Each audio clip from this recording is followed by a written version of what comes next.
Hello everyone. जैसे कि आजकल बहुत ही न्यूज़ में चल रहा है और आप सबने भी देखा होगा लंपी स्किन डिसीज़ के बारे में।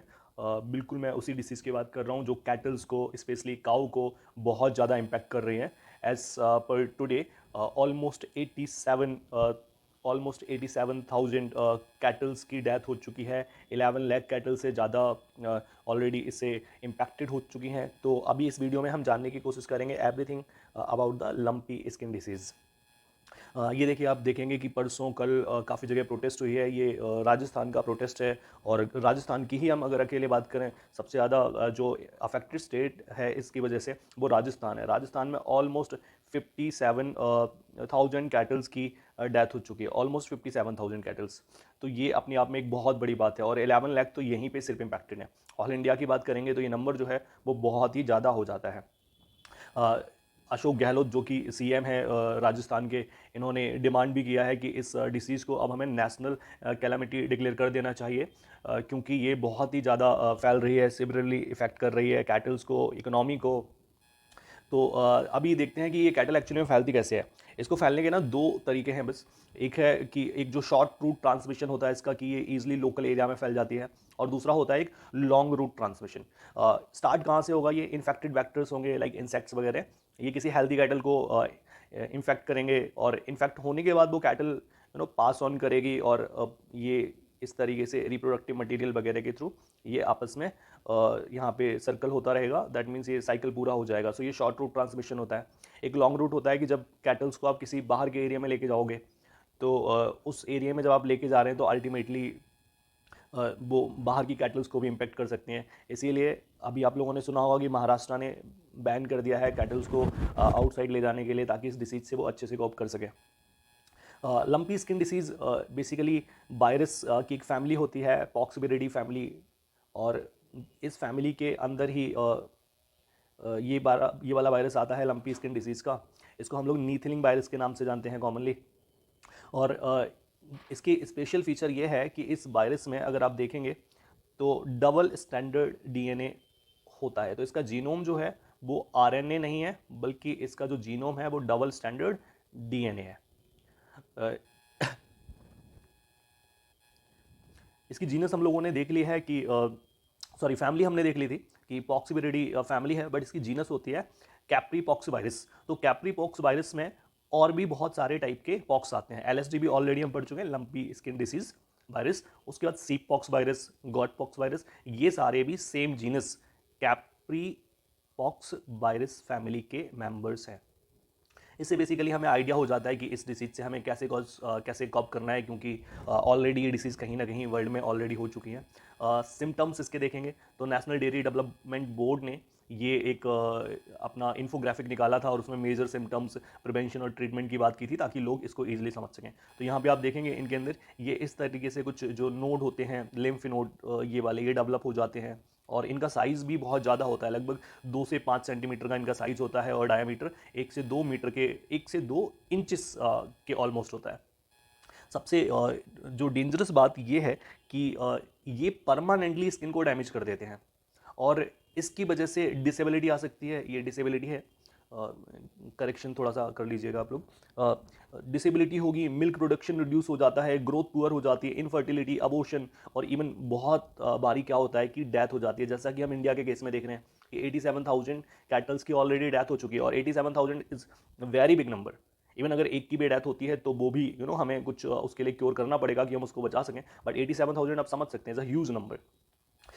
इंक्यूबेशन पीरियड इसका, देखिए इंक्यूबेशन पीरियड क्या होता है कि आपको जब डिसीज हुई, और डिसीज होने के बाद एक्चुअल में जब आपको, सॉरी, जब एक्चुअल में आपको ये सिम्टम्स आना शुरू होंगे, तो उसके बीच का जो टाइम पीरियड होता है उसको हम इंक्यूबेशन पीरियड कहते हैं। तो इनका जो इंक्यूबेशन पीरियड है वो ऑलमोस्ट 1 वीक का है, 7 डेज का।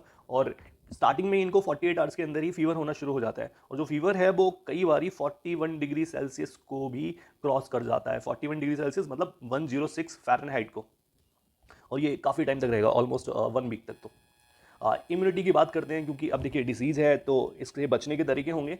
तो आर्टिफिशियल इम्यूनिटी की बात करें, साउथ अफ्रीका में ऑलरेडी ये ट्राई कर चुके हैं। नीथलिंग स्ट्रेन इन्होंने डेवलप किया था और उसे इन्होंने वैक्सीनेट किया। केनिया के अंदर बात करें तो गोट पॉक्स वायरस ऑलरेडी हमने पढ़ा हुआ है, अभी ऊपर देखा था, और सीप पॉक्स वायरस जो होता है, इन दोनों के लिए, क्योंकि ये डिसीज ऑलरेडी अफ्रीका में प्रेवलेंट है तो उन्होंने वैक्सीन इसके लिए डेवलप कर ली थी। अब हमें पता है कि सेम जीनस के मेंबर हैं, गॉट पॉक्स, LSDB और शीप पॉक्स, तो कहीं ना कहीं इनके अंदर काफ़ी हद तक सिमिलैरिटी भी है और इसलिए इनकी वैक्सीन को हम LSDB में भी यूज़ कर सकते हैं। एक्चुअली ये बहुत ही ज़्यादा इफेक्टिव है वहाँ पे। नेचुरल इम्यूनिटी की बात करें तो मोस्ट कैटल जो है वो लाइफ लॉन्ग इम्यूनिटी उनमें डेवलप हो जाती है रिकवरी के बाद। अगर एक बार आप ठीक हो गए तो इवन जो काप्स होते हैं, जो मैटरनल एंटीबॉडी डेवलप हो जाएंगे काऊ के अंदर और उससे अगले 6 महीने तक वर्त के उनके अंदर भी एंटीबॉडीज रहती हैं, तो वो भी कुछ हद तक सेम है। बात आती है कि काऊ से मिल्क आता है, मोस्ट इंपॉर्टेंट इकोनॉमिक वैल्यू जो है वो मिल्क आ रहा है। तो WHO के अगर हिसाब से हम बात करें तो मिल्क जो है साउथ एशिया में स्पेशली वो ज़्यादातर प्रोसेस किया जाता है। जब भी हम इसको पाउडर फॉर्म में बनाते हैं तो ये पाउडर अब अगर बनना है तो इसको प्रोसेस होना पड़ेगा, है ना, और जो घरों पे कंज्यूम किया जाता है वो भी बॉइल्ड मिल्क होता है, तो इसलिए ह्यूमन को किसी तरीके से इम्पैक्ट करेगा इसके चांसेस बहुत रेयर हैं। ये अब इसकी एक बार हम हिस्ट्री देख लेते हैं कि ये कहाँ पे कब स्टार्ट हुआ था, पहले कहाँ आया। तो सबसे पहले 1929 में ये जाम्बिया के अंदर देखा गया था। उसके बाद 1943, 45 में बोत्सवाना, जिम्बाब्वे, साउथ अफ्रीका में भी इसके केस देखे गए हैं। 1949 में फिर से साउथ अफ्रीका में इसने 8 मिलियन कैटल्स को इम्पैक्ट किया था। 1989 में इजराइल, 2019 मोस्ट रिसेंटली ये बांग्लादेश में आया था, और जब बांग्लादेश में आया तब भी इसने 5 लाख कैटल्स को इम्पैक्ट किया था। FAO ने तब ये कहा था कि आप जो गोट पॉक्स वायरस वाली वैक्सीन है उसको यूज़ कर सकते हैं, क्योंकि वो वैक्सीन जो है वो भी इस पर इफेक्टेड है। महाराष्ट्र का मैं ऑलरेडी डिस्कस कर चुका हूँ कि उन्होंने एरिया बैन कर दिया। एक्चुअली अब लोकल एरिया से बाहर आप नहीं ले जा सकते हैं ताकि डिसीज़ ज़्यादा ना फैल सके।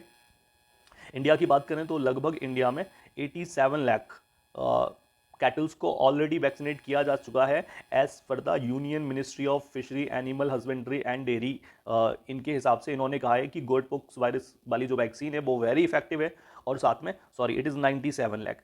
सो ये सितंबर के फर्स्ट वीक की बात है, मतलब सितंबर में जो फर्स्ट वीक था तब 97 लाख हो चुका था। अब ये नंबर जो है वो लगभग डबल के आसपास पहुंच रहा है, क्योंकि इस डिसीज से लड़ने के लिए आपको बिल्कुल ये कोविड की तरह है, जब आपको वो सारी चीज़ें करनी पड़ेंगी जो कोविड में की थी। आपको क्वारंटाइन करना पड़ेगा जो भी इससे इंपैक्टेड है, आपको 80% 90% पॉपुलेशन की कैटल्स को वैक्सीनेट करना पड़ेगा, बिकॉज आप कोई रिस्क नहीं ले सकते। ये बहुत ही ज़्यादा डिसीज फैल रही है, बहुत ही ज़्यादा इम्पैक्ट कर रही है।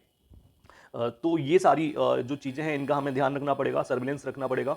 एक चीज़ और, अब जब हमने ये सारी चीज़ें देख ली हैं तो अब हमारा मेन एक ये हमारे मन में डाउट आता है कई बार कि क्या ये डिसीज जो है ये ह्यूमंस को भी इम्पैक्ट करेगी, क्या ये ह्यूमंस को भी इम्पैक्ट कर रही है। तो देखो, जो भी डिसीज़ एनिमल्स से ह्यूमंस के अंदर ट्रांसफ़र होती है, पीपल्स में ट्रांसफ़र होगी, उन डिसीज़ को हम कहते हैं जूनोटिक डिसीज़।